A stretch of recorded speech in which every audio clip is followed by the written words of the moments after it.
नमस्कार, भूमिकास fashion designer या YouTube चॅनलमध्ये तुम्हा सर्वांचं अगदी मनापासून स्वागत. तर बघा, आज आपण आहे ना 30 छातीच्या मापाची बोटनेक डिझाईन बघणार आहोत. तर बघा, शोल्डर आहे 5 इंचचं, मुंडा आहे 5.5चा, उंची आहे 12.5 ते 13ची आणि 32 छातीचा चौथा भाग 8.5चा आणि कमर आहे 7 इंचचा. त्याच्यामध्ये 2-2 इंच मिळवून शिलाई मार्जिनसाठी घ्यायची. आणि आता इथं आपण गळा घेणार आहोत 3 इंचचा आणि इथं 1 इंच सोडून देणार आहोत.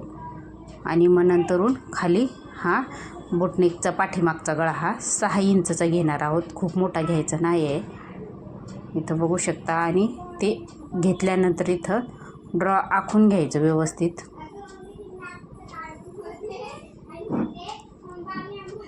असे चौकोन आखून घेतले ना का मग डिझाईन म्हणजे गळ्याचा आकार घेण्यासाठी आपल्याला प्रॉपरली व्यवस्थित जमतं. मस्त हा 32 छातीचा माप आहे. तर इथं ह्या गळ्याचा मध्य सेंटर काढून घ्यायचा 3 इंचचा आणि नंतरून मग गळ्याला व्यवस्थित आकार देऊन घ्यायचा. सिंपल गळा आहे आणि फक्त आपण लेस वर्कचा वापर करणार आहोत. तर हा बोटनेकचा गळा मी शिवताना आहे ना बिना कॅनव्हासचा मी आकार देणार आहे. तर बऱ्याच मैत्रिणींना बोटनेकचा गळा शिवायला म्हणजे प्रॉब्लेमॅटिक वाटतं, तर तसं काही नाही. माप व्यवस्थित जर घेतला ना तर बोटनेकचा गळा शिवायला पण व्यवस्थित जातो आणि खूप छान पद्धतीने तो बसतो पण अंगामध्ये. तर इथं बघू शकता आता आपला प्रॉपरली गळा झालेला आहे आखून. आणि त्याच्यानंतर आहे ना आता साईड बाय साईड आपण इथं हे करून घेऊ. असं उमटवून घेतल्यानंतर मग व्यवस्थित असं आखून घ्यायचं व्यवस्थित छानपैकी आहे त्या आकारावरती. आणि मग नंतर काय करायचं आहे, जो मेन फॅब्रिक मेन कपडा आहे ना त्या कपड्याच्या शिद्या बाजूवरती ठेवून घ्यायचा. असा शिद्या बाजूवरती असं ठेवून घ्यायचा. आणि तुम्हाला प्रॉपरली जर जमत नसेल तर तुम्ही कॅनव्हासचा पण वापर करू शकता. कॅनव्हास कसा वापरायचा, जेवढा मी तर गळ्याचा चौकोनी आकार घेतला आहे ना तेवढाच कॅनव्हास घ्यायचा आणि कॅनव्हासवरती आखून घ्यायचा आणि मग तो आतमधून फोल्ड करून घ्यायचा. फक्त एवढाच प्रॉब्लेम आहे. पण कॅनव्हासला तुम्हाला डबल कपडा लागेल. आता इथं आहे ना पिना लावून घेते मी. जे नवीन शिकणारे असते त्यांनी पिनाच लावून घ्यायच्या म्हणजे प्रॉपरली आपला गळ्याचा जो लूक असतो ना तो व्यवस्थित येतो, कुठंही कमी जास्त होत नाही. आणि टिप मारताना व्यवस्थित आहे त्या आकारावरती टिप मारायची. तर बघा, आज आहे ना लाईटसारखी ये जा करत होती, मग मला कंटाळा आला. म्हटलं चला पॅन्डलच्याच मशनीवर बसू आपण. आणि हा एवढा ब्लाऊज आहे ना त्याच मशनीवरती शिवून घेऊ. त्याच्यामुळं मग मी पॅन्डलच्याच मशनीवरती बसली आणि खूप छान पद्धतीने ब्लाऊज माझा स्टिच झाला अगदी कमीत कमी वेळामध्ये.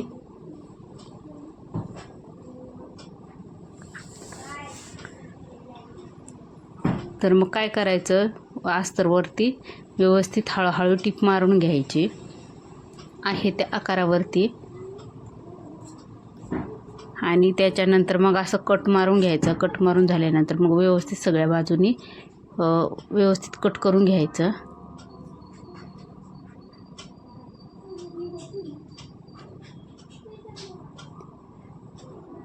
आणि कट मारल्यानंतर मग आतमधून फोल्ड करून घ्यायचं व्यवस्थित, म्हणजे आतमध्ये तो अस्तर टाकून घ्यायचा आणि मग व्यवस्थित दाबटीप मारून घ्यायची. पिना व्यवस्थित काढून घ्यायच्या.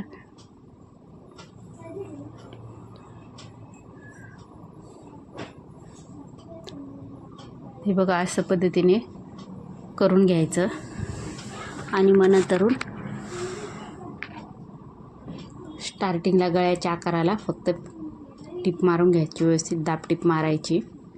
आणि मग वरती जो वरचा गळा आहे ना आपला बोटनेकचा त्याला पण टिप मारून घ्यायची. आणि मग नंतरून व्यवस्थित पायपिंग करून घ्यायची. पायपिंग ही बघा, आता इथं टिप मारताना आहे ना, आता मी इथं बसले मशनीवर तरी मुली बघा कशासारख्या ये जा करतात.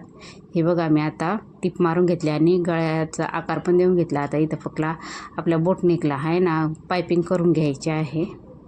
आणि त्याचबरोबर काय होतं, गंमतसारखे गिऱ्हाईकं पण येत राहतात. यंदा म्हणजे आहे ना कशामुळं मला माहीत नाही, पण यूट्यूब चॅनलमुळं का कशामुळं पण एवढे गिऱ्हाईक येतात ना का अक्षरशः मला जे उन्हाळी काम जर घरातलं आवरायचं आहे ना ते पण शक्य होऊन नाही राहिलं. असं झालं आहे. आणि किती वेळेस मी म्हणजे नाही म्हणण्याचा प्रयत्न करते का नका ब्लाऊज माझ्याकडं टाकू, पण तरी काय नाही, गिऱ्हाईक आहे ना बिंदास टाकून जातात, नाही एवढं माझं अर्जंटली करून द्या, एवढं माझं अर्जंटली करून द्या. प्रत्येकाचं अर्जंटलीच असतं. पैसे देतात, पैसे पण कोणी ठेवत नाही. पण गंमत कशी आहे, माझा वेळेतला मला वेळ कमी पडून राहिला असं झालं आहे.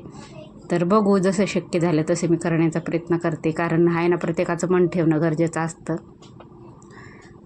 तर इथं आहे ना आता आपण गळ्याला पायपिंग करून घेणार आहोत. बघा किती सुंदर गळ्याचा लुक आलेला आहे, तुम्ही बघू शकता.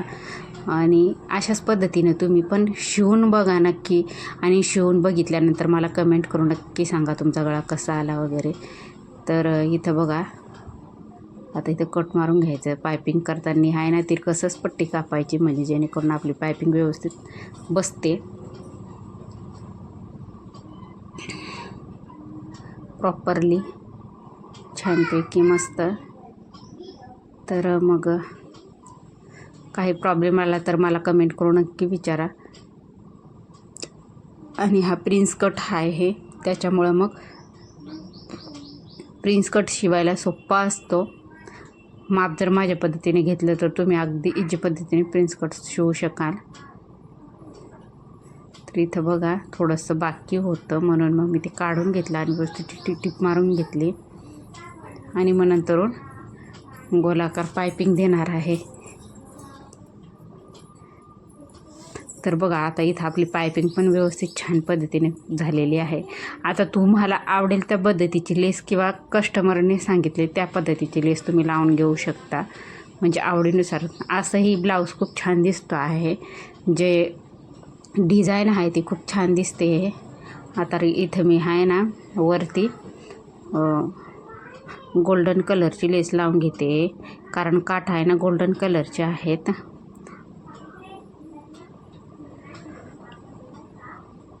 तर लेस लावताना काय करायचं, लेस लावताना छोटे असो लेस किंवा मोठे असो, मग लेस जेवढी आकाराची असली तेवढ्या दोन्ही साईडनी पण टिपा मारायच्या, जेणेकरून आपली लेस आहे ना नंतरून उचकली वगैरे जात नाही आणि प्रॉपरली बसते ब्लाऊजला छानपैकी. तर इथं बघा आपली समोरची लेस लावून झालेली आहे. आता मी इथं दुसऱ्या साईडनी पण टिप मारून घेते.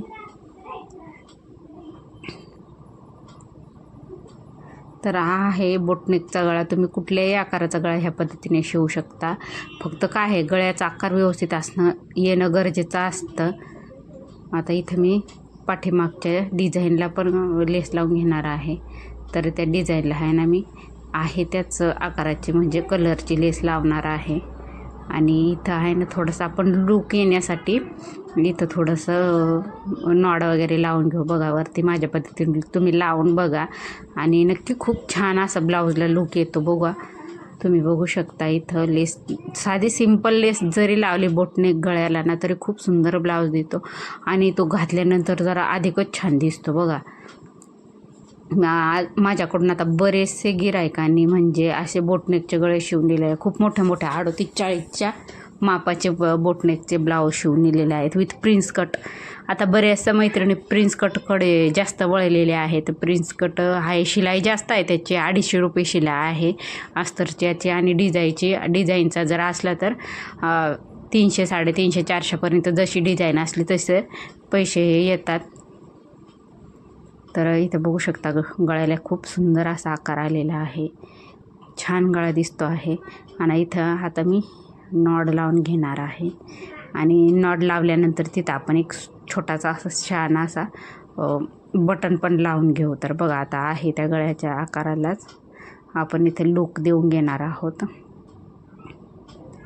तर इथं आहे ना तर दोरा निसटून गेला बघा, ते दोरा लावून घेऊ आणि मग नंतर गळ्याला व्यवस्थित छानपैकी असा आकार देऊन घेऊ मस्त. अस्तरला पण टिप मारून घ्यायची आहे, अस्तर आणि मेन कपड्याला पण टिप मारून घ्यायची आहे. आणि मग नंतर आपण नॉड लावून घेणार आहोत. बघा तर खूप छान छान म्हणजे असं मस्त वाटतं. इथं मध्ये सेंटरपासून कट करून घेऊ आणि मग नंतरून नॉड लावून घेऊ छानपैकी. तर नॉड आहे ना आपण गोल्डन कलरचीच लावणार आहोत. फक्त धागेदोरे निघणार नाही याची काळजी घ्यायची. आणि दुसऱ्याचा ब्लाऊज स्टिच करताना व्यवस्थितरित्या स्टिच करायचे, जेणेकरून तो कस्टमर आपल्याकडे परत आला पाहिजे. आता मी तर बरेचसे म्हणजे असे ब्लाऊज शेवटी एक असं आपण ठरवायचं का अंगावरच माप घ्यायचं. अंगावरचा माप शक्यतो चुकत नाही. कुठं फिटिंग वगैरे कमी जास्त करायचं ते आपल्याला लगेच लक्षात येतं. आता इथं बघा, आता थोडीशी लेस लावून घेणार आहोत आपण खालच्या साईडनी. व्यवस्थित लेस लावून झाल्यानंतर मग नंतर नॉटला आपण अटॅच करणार आहोत. आणि मग नंतर बघा गळ्याला इतका छान असा लूक येतो ना. तर हा एका नवरीचा ब्लाऊज आहे आणि हा ब्लाऊज आहे तेलवनाच्या साडीवरचा. आता तुमच्याकडं काय पद्धत असेल मला माहीत नाही, पण आमच्याकडं 3 साड्या घेतल्या जातात लग्नाला, हळदीची, लग्नाची आणि तेलवनाची. तर तिन्ही ब्लाऊज माझ्याकडे शिवायला आहेत. आता परत एका नवरीचे ब्लाऊज येणार आहेत. आज मंगळवार आहे, आज परत येणारच आहेत ब्लाऊज. मी त्यांना पण म्हटली नका, पण मग तरी नाही, त्यांचं म्हणणं नाही मी दुसरीकडे टाकणार नाही, मी तुमच्याकडूनच शिवून येईल. डायरेक्टली मला त्यांनी तसंच सांगितलं आहे. शिलाईला कोणी नाही म्हणत नाही हो, शिलाई प्रत्येकच जणच देतो, पण माझा वेळ कमी पडू राहिला मला असं वाटतंय. तर बघू, जसं शक्य झालं तसं करण्याचा प्रयत्न करू. असो, आता इथं बघा नॉट लावून घ्यायची. नॉट व्यवस्थित लॉक करायचा दोरा छानपैकी दोन्ही साईडनी आणि मग नंतरून असं हे करून घ्यायचं. बघा किती छान लूक आलेला आहे. आणि इथं आता थोडंसं खालीवर करून इथं अशा पद्धतीने थोडंसं हे करून घ्यायचं छानपैकी लूक येण्यासाठी. आणि मग नंतर इथं जॉईंट करून घ्यायचं. बघा इथं अशा पद्धतीने इथं जॉईंट करून घ्यायचं व्यवस्थित. आणि मग नंतर आपण आपल्याला पाहिजे तसा मग त्या आकाराचं किंवा त्या कलर कॉम्बिनेशनमध्ये असेल तुमच्याकडं जसं बटन उपलब्ध तसं तुम्ही व्यवस्थित लावून घ्यायचा. ठीक आहे. तर बघा आता आपला ब्लाऊज जवळजवळ पाठीमागचा भाग पूर्ण स्टिच होत आलेला आहे अगदी कमीत कमी वेळामध्ये. आणि नक्की शिवून बघा आणि मला कमेंट करून नक्की सांगा माझी डिझाईन कशी वाटली हे पण मला सांगा. व्हिडिओला नवीन असेल तर लाईक, शेअर आणि सबस्क्राईब करायला विसरू नका. त्याचबरोबर असेच नवनवीन व्हिडिओ बघण्यासाठी बेल आयकॉनचं बटन पण प्रेस करायला विसरू नका. जसं मला शक्य होईल तसं मी व्हिडिओ टाकण्याचा जरूर प्रयत्न करेल आणि नवनवीन व्हिडिओ टाकण्याचा प्रयत्न करेन, जेणेकरून तुम्हाला शिकण्यासाठी ते खूप इम्पॉर्टंट असतील असेच मी व्हिडिओ टाकत जाईल. कुठलीही म्हणजे नवीन शिकणाऱ्यांना तर शक्यतो त्याच पद्धतीचे व्हिडिओ मी टाकत जाईल. तर बघा आता आपला इथं पूर्ण स्टिच झालेला आहे. आता इथं आपण एक त्याच कलर कॉम्बिनेशनमध्ये एक बटन लावून घेणार आहोत. तर नक्की मला कमेंट करून सांगा माझी डिझाईन कशी वाटली. आता शिवून झालेला आहे ब्लाऊज पूर्ण. बटन व्यवस्थित लावला का पूर्ण लॉक व्यवस्थित करून घ्यायचा आणि आतमधच्या बाजूने नीट व्यवस्थित गाठ मारून घ्यायची, जेणेकरून तो उचकणार किंवा निघणार नाही. बरेचसे गिऱ्हाईक मला म्हणजे सांगतात की ताई तुमच्याकडचे शिवलेले ब्लाऊज आता 2 ते 3 वर्ष होत आले पण शिलाई काय उसवली नाही. तर त्याच पद्धतीचा दोरा पण तुम्ही वापरत चला. शिलाई उसवण्याचं कारण आपण जर कच्चा दोरा वापरला तर मग शिलाई लवकर उसवली जाते. तर मी पक्काचा दोरा वापरते, त्याच्यामुळे मग शिलाई उसवण्याचे चान्सेस नसतात आणि मग गिऱ्हाईक पण आपल्याकडे टिकून राहतात. तर बघा इथं आता प्रॉपरली आपल्याला पाठीमागचा भाग हा स्टिच करून झालेला आहे. त्याचबरोबर आहे ना मी 2 बाह्या पण म्हणजे डिझाईन करून ठेवलेल्या होत्या ह्या ब्लाऊजच्या. तर हा खूप सिंपल गळा होता. तर बघू शकता इथं किती छान लूक आलेला आहे आणि खूप सुंदर वाटेल हा ब्लाऊज घातल्यावरती. व्यवस्थित धागेदोरे कट करून टाकायचे. आणि आता मी तुम्हाला बाही पण दाखवते. बघा इथं बाहीचे मी दोन्ही बाह्या मी तयार करून ठेवलेल्या आहेत. हे बघा अशा पद्धतीने अशा, म्हणजे ते कसं तो ब्लाऊजला असं छानपैकी लूक आलेला आहे बाहीचा विथ बोटनेकचा असा. तर बघा इथं बाह्या माझ्या दोन्ही रेडी झालेले आहेत. पुढचा पार्ट पण आता फक्त मला जॉईंट करायचा आहे. तर बघा आता हा ब्लाऊज पूर्ण जॉईंट झालेला आहे. तुम्ही बघू शकता किती छान आणि सुंदर असं झालेला आहे. हे बघा अशा पद्धतीने बटणं वगैरे व्यवस्थित लावून घ्यायचे आणि मस्त हा प्रिन्स कटचा ब्लाऊज आहे. तर चला भेटूया पुढच्या व्हिडिओमध्ये. तोपर्यंत बाय.